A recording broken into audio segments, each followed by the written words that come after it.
What's up, guys?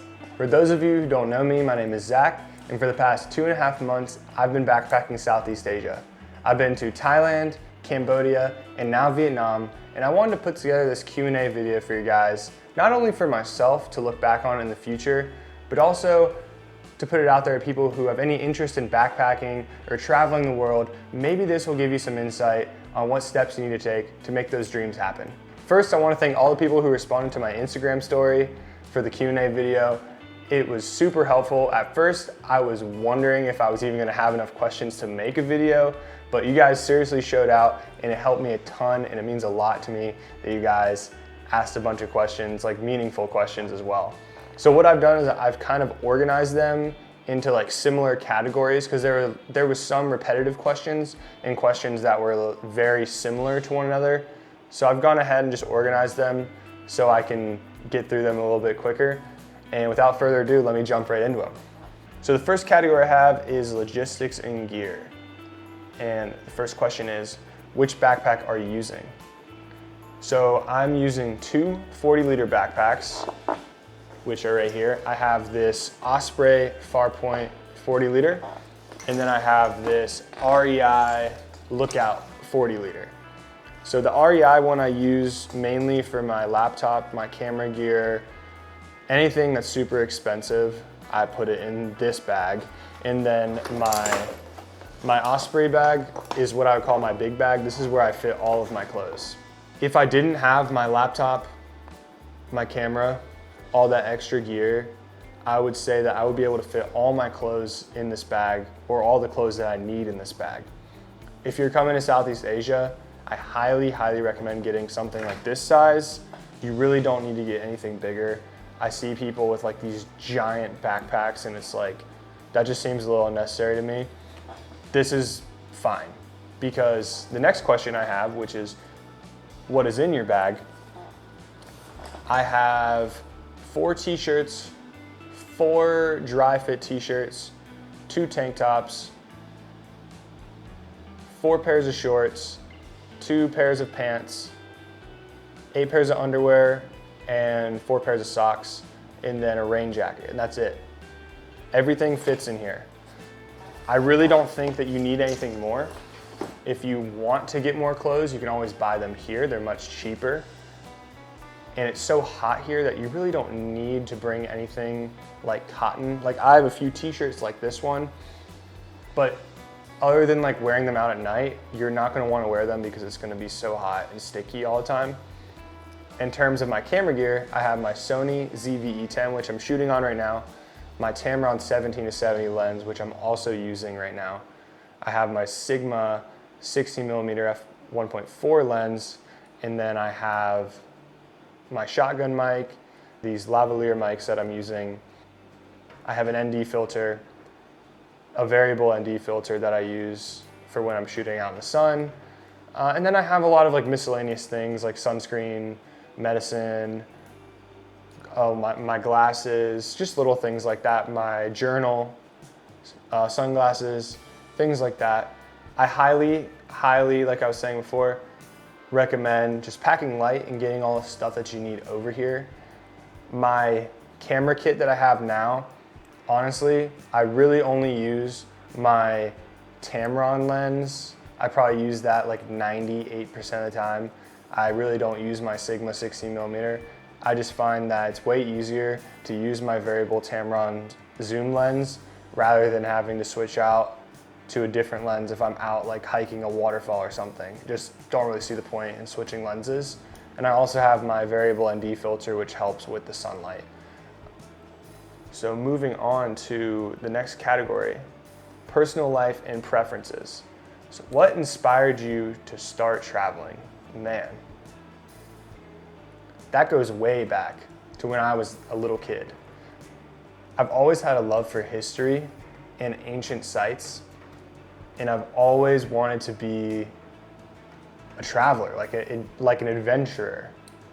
I loved Indiana Jones when I was a kid. I used to love those movies. So I used to imagine myself exploring ancient sites, traveling the world, being a badass. And I've always had a fascination with different places. I think even since I was a little kid, I've always wondered what else is out there. And growing up, I just knew that one day I would go explore it. And I think part of that came with like a little bit of dissatisfaction about where I was living, like in North Carolina at the time. There just wasn't a lot of diversity and there wasn't a lot of culture in the area that I grew up in. No hate to that area. I think that kind of drove me further to explore the world. I remember I was in high school and I had my laptop screensaver as a temple in Bali. And I used to tell people, like, one day I'm gonna go there. One day I'm gonna be there.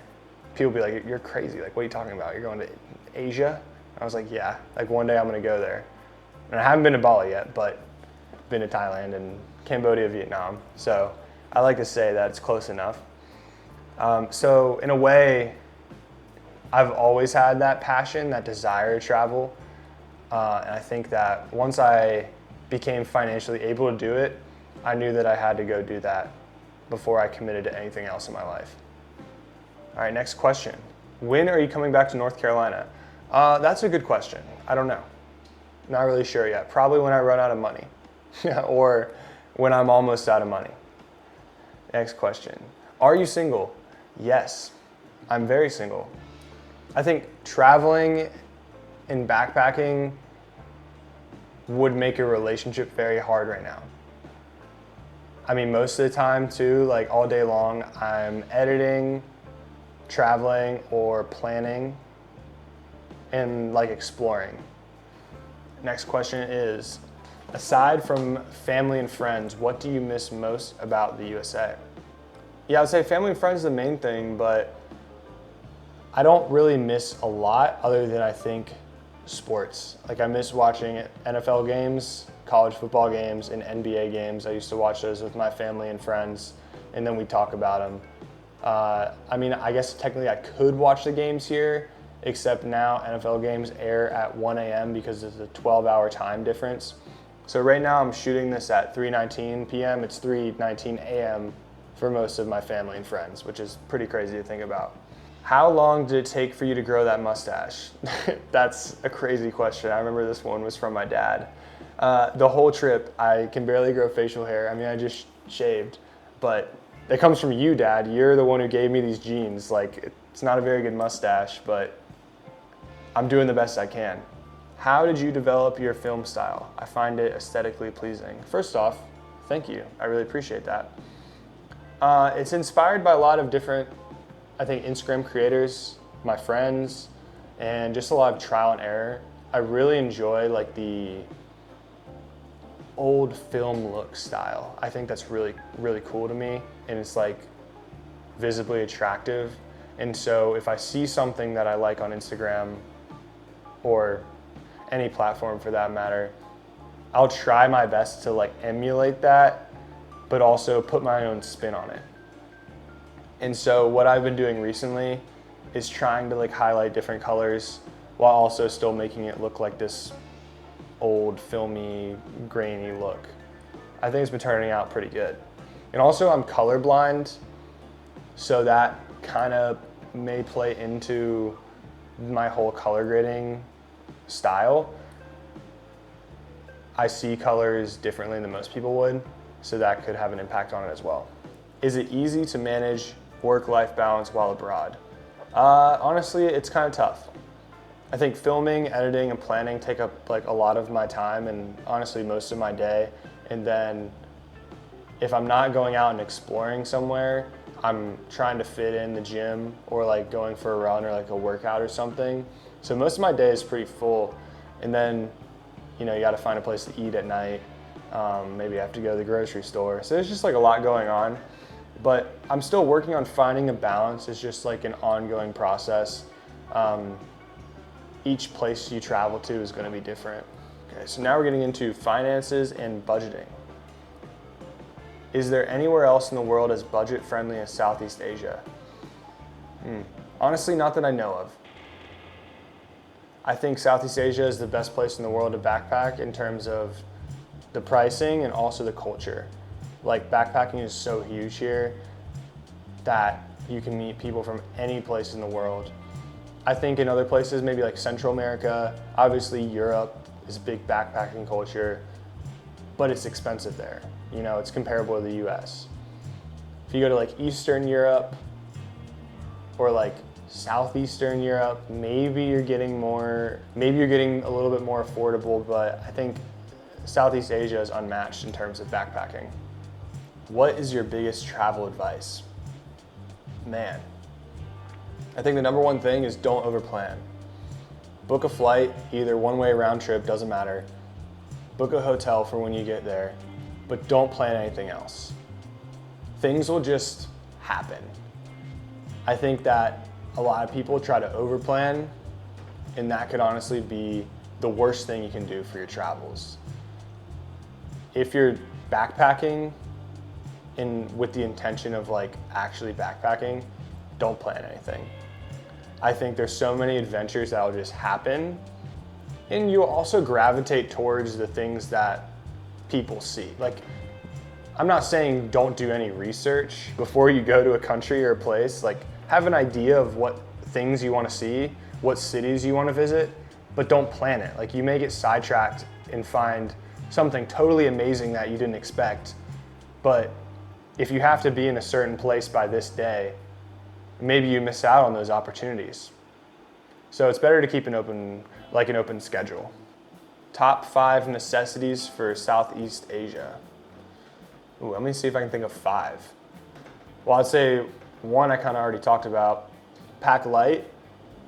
Don't bring too much stuff. You can always buy clothes here if you need to. It's going to be so hot and humid that you will walk around in your swimsuit and your shirt off most days if you're by the beach. Bring quick drying athletic clothes. Don't bring jeans or heavy pants. Like, people in Bangkok wear jeans, like locals wear jeans. Don't bring jeans. You're gonna sweat. It's so freaking hot. Also, bring sunscreen if you're bringing a check bag, because it's so much more expensive here, like $15, $20 a bottle. I bought like a normal size 100 SPF spray sunscreen. It was $15. Very expensive here. Oh, another thing is bring a pair of hiking sandals or tevas, like something like that. Anytime you go hiking here, I feel like there's always gonna be a chance of it raining or just water. Like, especially if you come here during rainy season, there's a chance that you could be out during the day and just starts pouring rain. So you're gonna wanna have sandals that aren't flip-flops, that are super comfortable to walk long distances in. And I think tevas are probably the best option. I know there's other sandals you can get, but those are the ones that I have. The best bang for your buck country. I think that I've been to so far, the best bang for your buck country is Vietnam. I think the food is noticeably cheaper than other Southeast Asian countries. The accommodation is noticeably cheaper. Like, I've been paying $1 to $2 for a hostel, which is absolutely insane. And the most expensive things you're gonna pay for are gonna be like bus tickets, which won't get over $20. So super affordable. I think Thailand and Cambodia are also comparable. Thailand, I think, is just a little bit more expensive, especially in the touristy areas and in Bangkok. What is your housing situation? So most of the time I stay in hostels and hotels, which I'm in an Airbnb right now. But I switch between hostels and hotels. Hostels range about $1 to $6 a night, and then hotels range about like $6 to $20 a night. So most of the time I'll stay in hostels, and then when I get burned out or I need some sleep, I'll just stay in a hotel for a few nights. And depending on where you go, you can usually find hotels that are comparable to hostels. Like where I am right now in Da Nang, Vietnam, hotels here are pretty affordable, like $5, $6, $7 a night per room, which is really nice by the beach. So it just depends on where you go. I use Agoda most of the time to look at hotels, but a lot of people use booking.com, I think, as well. Okay, next we're getting into personal travel experiences and favorites. So what is your favorite part of your trip so far? I think so far spending time in Krabi, Thailand with my friend Mamyao and a group of American exchange students. It was really nice. Mamyao had an extra room for me in the hotel they were staying in. I got to shoot video for them and take pictures for them the whole time. And Krabi is like one of my favorite places in Thailand. It was absolutely beautiful. So I think that was my top experience so far. And shout out to Mamyao for hooking me up with that room. I love you. Love you, Mamyao. Favorite place you've traveled to? I don't know if that's like city or country. I think for the country, favorite country I've traveled to so far is definitely Thailand. I think I'm just so familiar with it after studying abroad there. And also, I just spent like a month, almost a month and a half there. So I have a lot of friends in Thailand itself, and the culture is amazing. It's beautiful, food is great. Favorite place I've traveled to on this trip? I don't know, I really liked Dalat, Vietnam. There's like this mountain town in the southern part of Vietnam, and it was about 65 degrees Fahrenheit, which was freezing cold for Southeast Asia. Where do you feel the most like yourself? I have to say Thailand. I think Thailand is probably the most open, accepting, and easygoing place I've ever been in my life. I would tell people when I was traveling there, I think I feel more free in Thailand than I do in America to do what I want.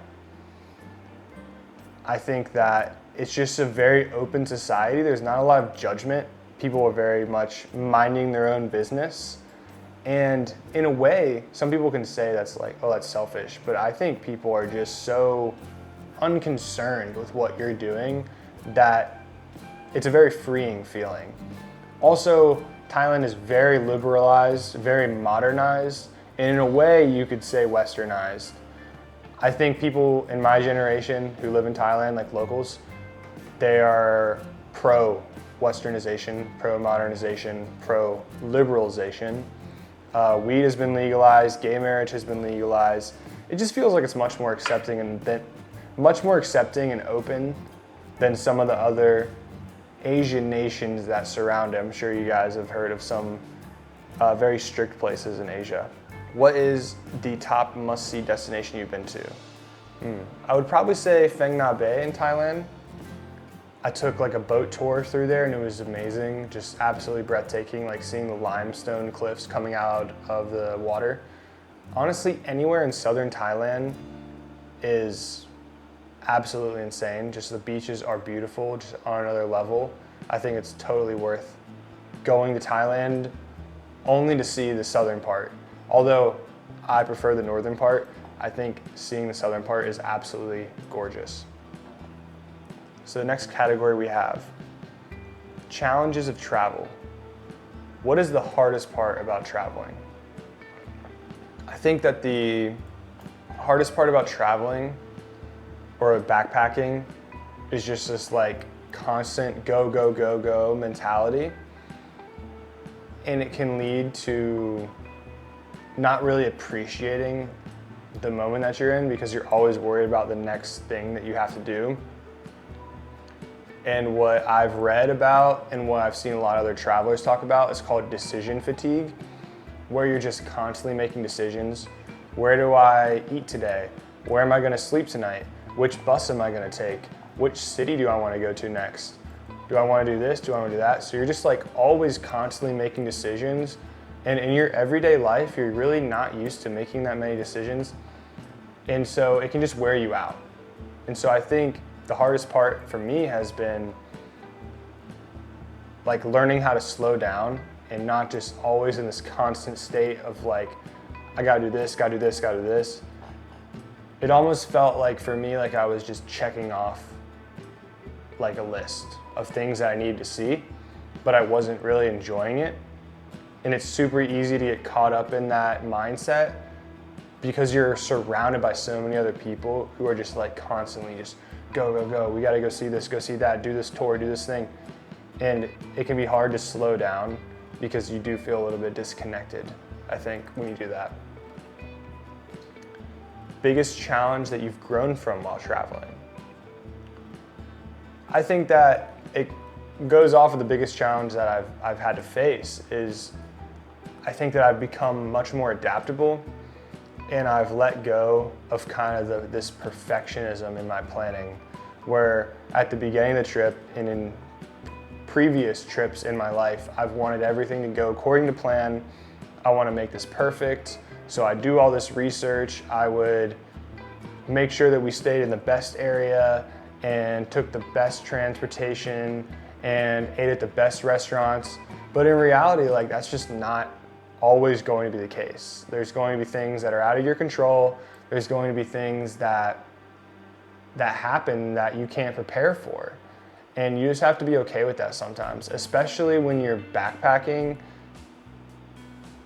There's not much you can do about certain things. So I feel like I've been letting go of the feeling of wanting to just like make sure everything's okay. And I've been relaxing a little bit more into this discomfort of traveling.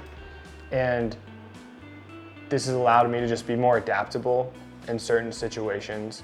And I think as a backpacker, like, you have to become adaptable. You're not always super adaptable when you start, but over time you become much more adaptable to just being okay with whatever your scenario is. Is it hard to make friends while traveling? That's a tough one. I would say no, it's not hard to meet people because you're staying in hostels so much as a backpacker. Super easy to meet people, super easy to have great conversations with so many amazing people from around the world. But I would also say forming lasting friendships is increasingly hard because you're just on the move so much. You know, you're in this city one night and another city the next night and another city a week later. It's super hard to like continue to foster these friendships that you make because you guys are just constantly moving around. Even with locals, they have been super friendly with me and will just approach me on the street to start a conversation. Like, in many cases, there's been groups of students, they'll just approach me and be like, hey, can we practice our English? And I'll be like, sure, why not? And so it's super easy to meet people, but it's that lasting friendship that I think is kind of hard to form when you're just moving around so much. Are you scared to travel alone? I would say no. I actually prefer to travel alone.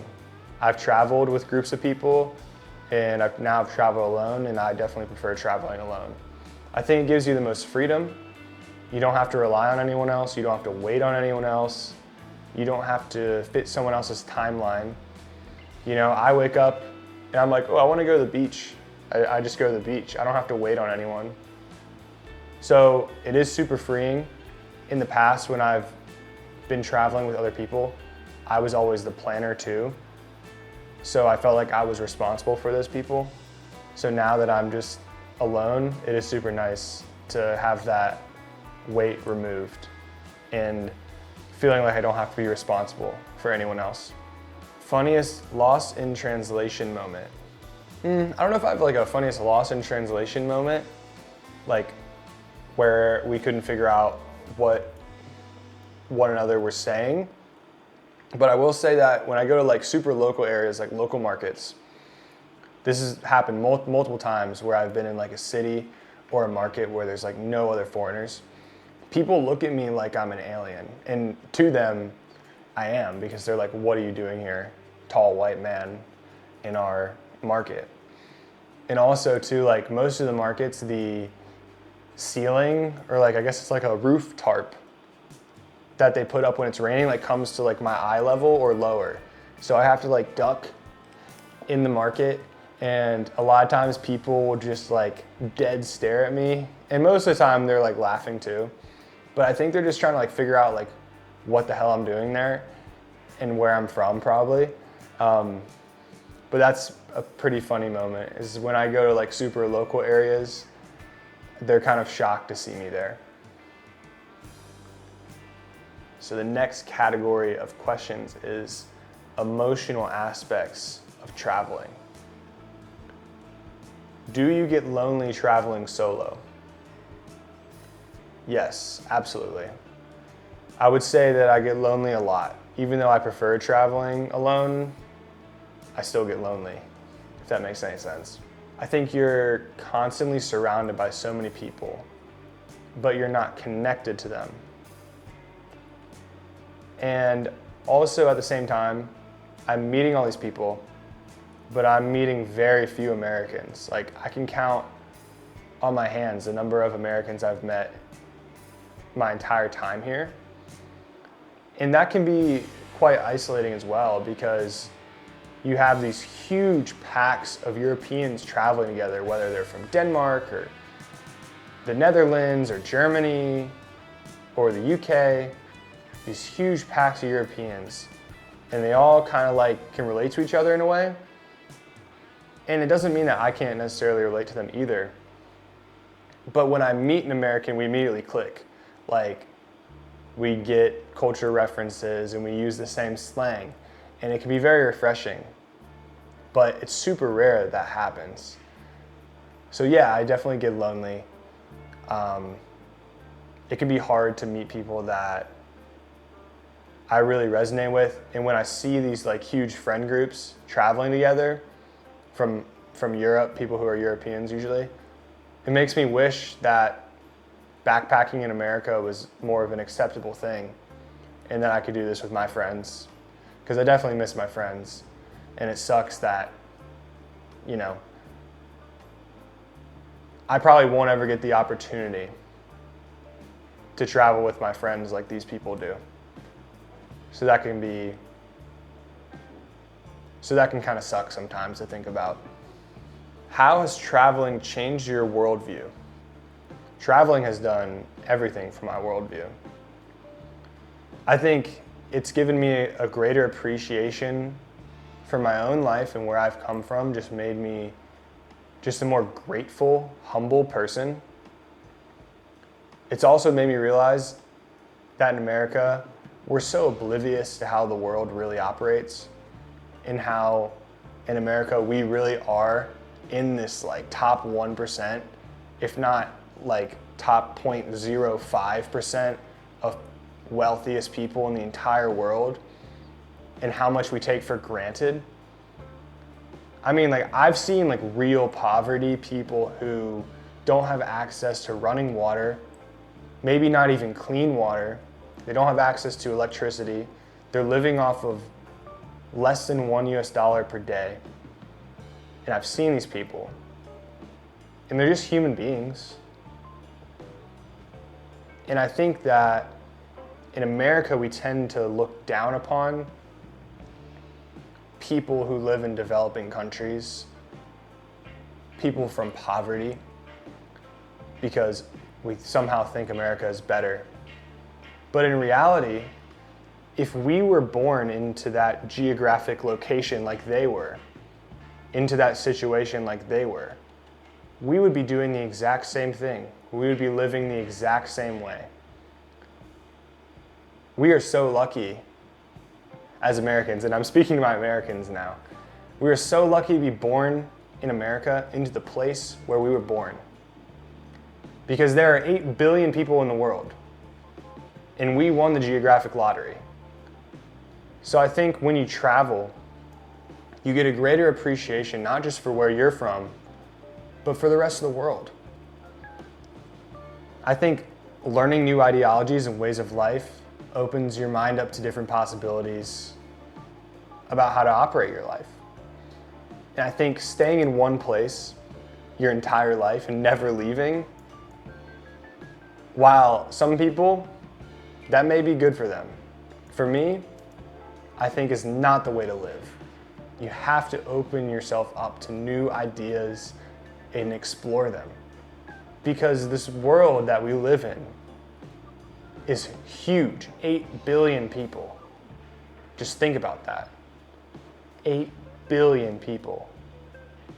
You don't even know 1% of that.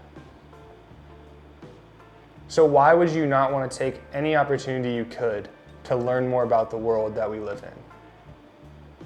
You know, that's just my perspective on it. It's also just given me, I think, a greater appreciation for people from different places around the world too, because I've made friends with people to where we don't speak the same language.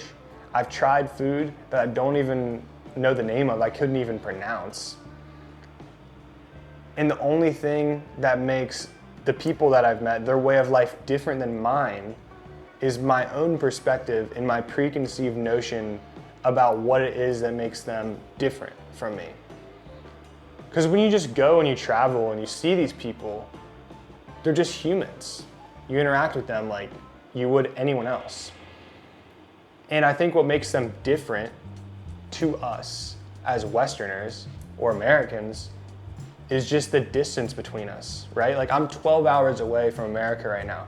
I'm on the opposite side of the world. So it's hard for us in America to really picture what life is like over there, because we've never been. But once you go, I think it changes your whole worldview. You just become much more appreciative of the world around you. Most spiritually rewarding moment on the trip so far. I think spending a lot of time in solitude has been the most spiritually rewarding moment. Like I've said before, like I definitely have been lonely and I've dealt with being alone, but in the midst of all of that, I have been able to find solitude to where I've really been able to spend time with myself. And especially in Da Nang, the past few weeks, I was sick, I was dealing with an infection, and I was really struggling, but I was able to spend some time with myself and kind of, I think, realign myself to the goals that I wanted and set myself on the right path. And without spending time in solitude, spending time with myself, I don't think I would have gotten there. Next category that I have is culture and social interaction. So what is the biggest culture shock? Man, I think the biggest culture shock is definitely traffic. It's chaotic and could be definitely overwhelming for Westerners. Like learning how to drive a scooter is insane in and of itself on these roads, but people will cut you off and act like you were in the wrong. It's so crazy to me. And also too, when you're crossing the street, like people don't stop. You just have to walk and pray that they don't hit you. What is the hardest cultural difference you've had to adapt to? Like I said, I think driving a scooter. But overall, I think I enjoy the cultural differences. It makes me like truly appreciate being in another country.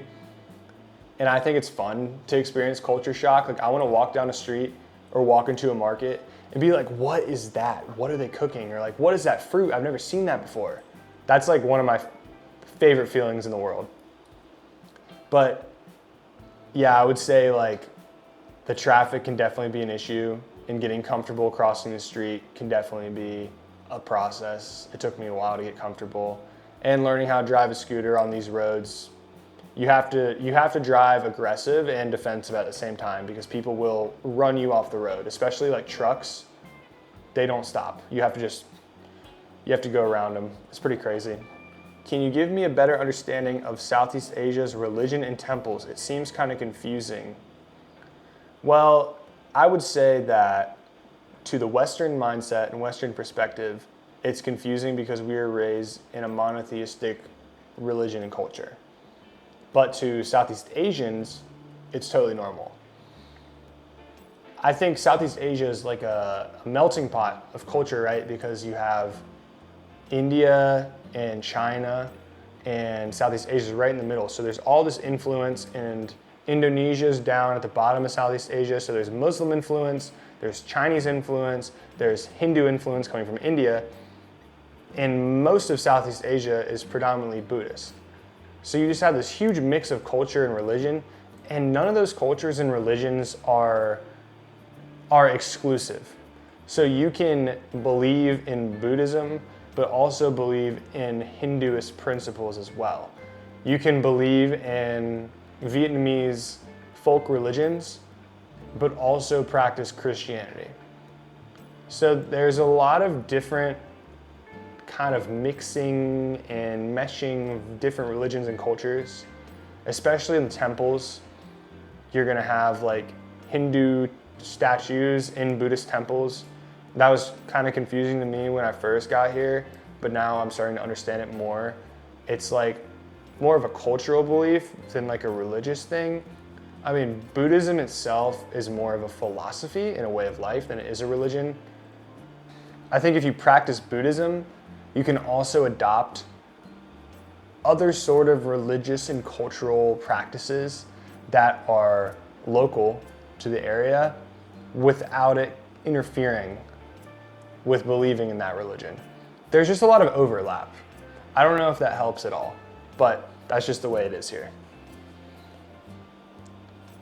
Importance on education in families, and is higher education valued? Yes, I would say education is highly valued, especially learning English, as it can provide better opportunities and maybe increase your social status. I think that in some ways the stereotypes are true, especially in Vietnam, where people highly value education over sports and things like that, where in America, people kind of push sports a lot, where here, education is pushed for children. At a young age, children are, I wouldn't say forced, but encouraged to learn English. The next category I have here is food. What do your daily meals look like? So for breakfast, I usually just eat some fruit and maybe like a small snack with some coffee. I would usually just go for like a banana or dragon fruit. For lunch, I eat noodles, rice, or banh mi, just depending on what's in the area. I would say in Da Nang, I've been eating a lot of banh mi sandwiches. And for dinner, it's usually the same thing. In Asia, there's not like a breakfast food. Like in America, we have like eggs and bacon and waffles and toast and whatever. In Asia, they eat what they eat for dinner and lunch for breakfast. There's not really much change up. I found that banh mi sandwiches with egg on them are really good. They do that for breakfast here. But it's not a lot of variety in terms of like specific breakfast food. So I'm kind of eating the same thing. I would say, unless I'm cooking, because I have a mini kitchen here, so I've been cooking a lot, I stick to small restaurants, like local restaurants, and street food. I usually go for whatever street food cart or whatever restaurant, if I'm looking for one, has the longest line or the most local people, because that usually means it's pretty good. If there's a bunch of foreigners there, it's probably gonna be more expensive. So always go for the local options. You can figure out how to order with them. It's really not that hard. What is the best food you've tried while abroad? Man, there's so much good food.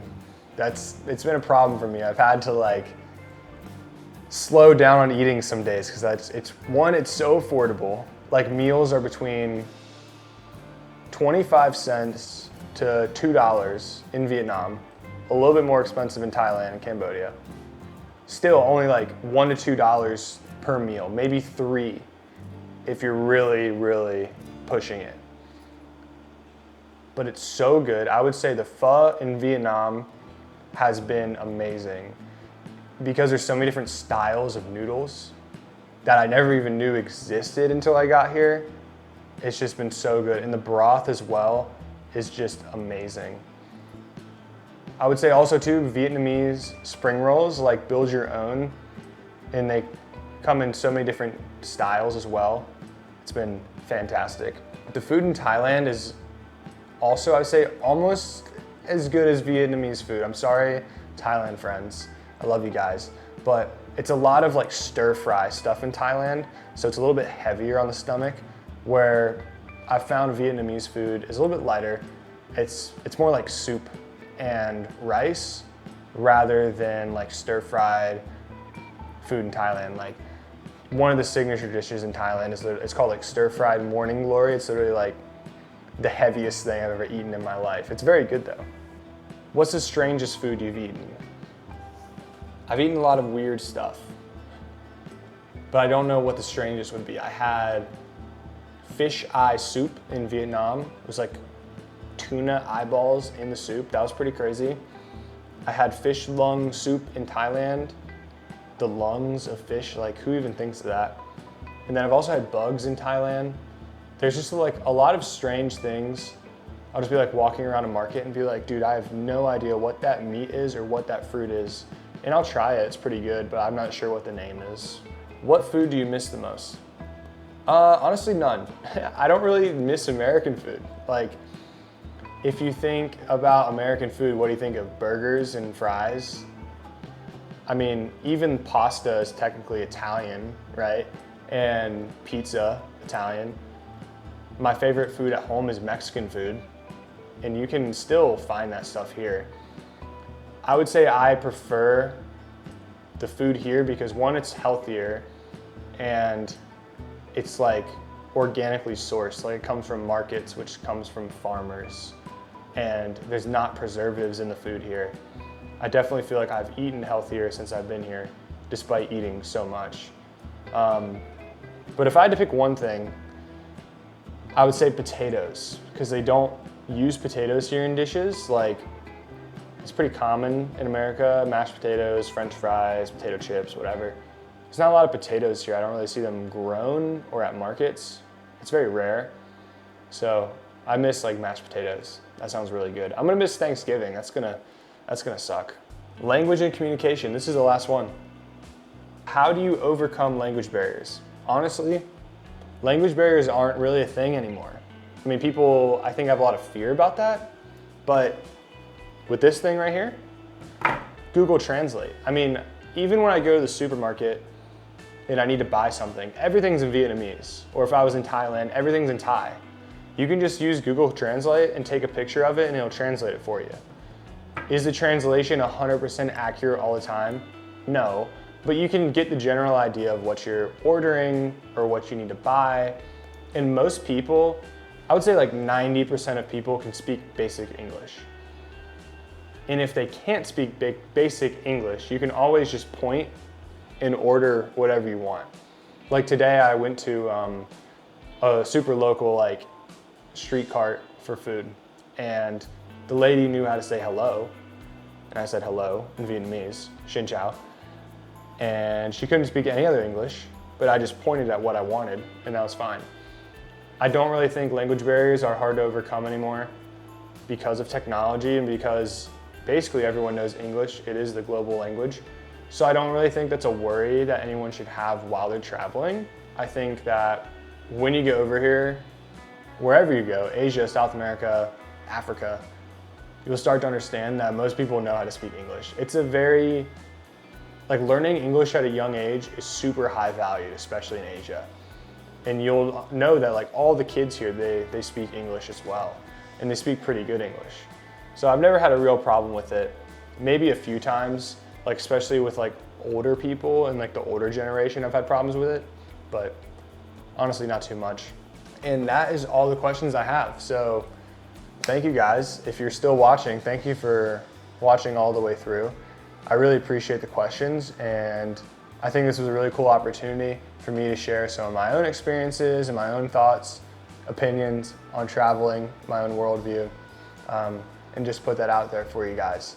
So it's really appreciate it. I'm gonna continue with a lot of these Instagram videos I've been putting up, but I wanna do some more long form content like this, more like talking content, almost like a podcast.